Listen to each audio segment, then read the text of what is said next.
વિરામ બાદ પુનઃ આપનું પીટીએન ન્યૂઝમાં સ્વાગત છે। ભારતીય જનતા પાર્ટી પાટણ જિલ્લા આત્મનિર્ભર ભારત તથા જીએસટી બચત ઉત્સવની પ્રેસ કોન્ફરન્સ ઉદ્યોગ મંત્રી બળવંતસિંહ રાજપૂતના અધ્યક્ષસ્થાને યોજાઈ હતી। ત્યારે 25મી સપ્ટેમ્બરથી 90 દિવસ સુધી સતત આત્મનિર્ભર ભારતનું અભિયાન ચલાવવામાં આવી રહ્યું છે। ત્યારે ભાજપના તમામ હોદ્દેદારો અને આગેવાનો દ્વારા લોકોના ઘરે ઘરે જઈને લોકલ ફોર લોકલનો સંદેશો પાઠવી વધુમાં વધુ લોકો સ્વદેશી અપનાવે તે દિશામાં પ્રયત્નો કરવામાં આવનાર હોવાનું મંત્રી શ્રી બળવંતસિંહ રાજપૂતે જણાવ્યું હતું। આત્મનિર્ભર ભારત આદરણીય પ્રધાનમંત્રી નરેન્દ્રભાઈ મોદી સાહેબે 2047માં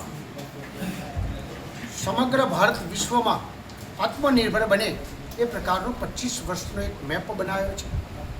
એના માધ્યમથી અનેક પ્રકારના કામ આજે કેન્દ્ર સરકાર અને મોદી સાહેબ કરી રહ્યા છે।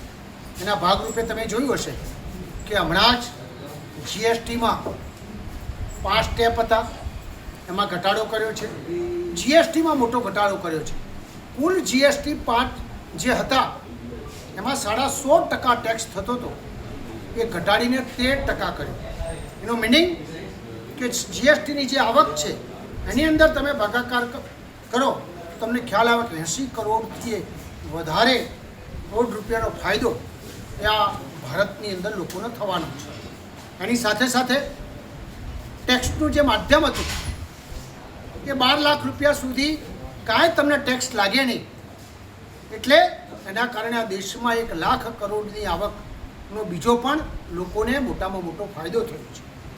વ્યાજ 1% ઘટાડ્યું, બેંકોમાં લિક્વિડિટી ઘટાડી, એના કારણે કુલ મળીને અંદાજે 2.5 લાખ કરોડથી વધારે રૂપિયા આ દેશની અંદર આવશે। એના કારણે દેશની અંદર આ બધા જ 2.5 કરોડ રૂપિયા 2.5 લાખ કરોડ આવવાથી આ દેશમાં નાના મોટા અનેક પ્રકારના લોકોને ખરીદી પાવરથી માંડીને બધામાં વિકાસ થવાનો છે। અને એના માધ્યમથી વિશ્વમાં જ્યારે હરીફાઈ ચાલતી હોય ત્યારે આપણા દેશમાં આપણી જ વસ્તુ વપરાય, આપણા પસીનાની વસ્તુ વપરાય એ પ્રકારની વ્યવસ્થા આદરણીય પ્રધાનમંત્રી મોદી સાહેબ કરી રહ્યા છે, બધાને આહ્વાન કરી રહ્યા છે। અને એના ભાગરૂપે ભારતીય જનતા પાર્ટીએ 90 દિવસ સુધી આ ઝુંબેશ ચલાવવાનું નક્કી કર્યું છે। ઘર ઘર સુધી લોકો પાસે જઈને લોકોને ઘેર ઘર સમજાવીને કે આપણે કેટલી પ્રકારની વસ્તુઓ નાનાથી મોટી બધી જ વસ્તુઓ લોકો પાસે જે વાપરે છે એમાં આપણા દેશની વપરાય તો મને લાગે છે ચોક્કસપણે ફાયદો થાય।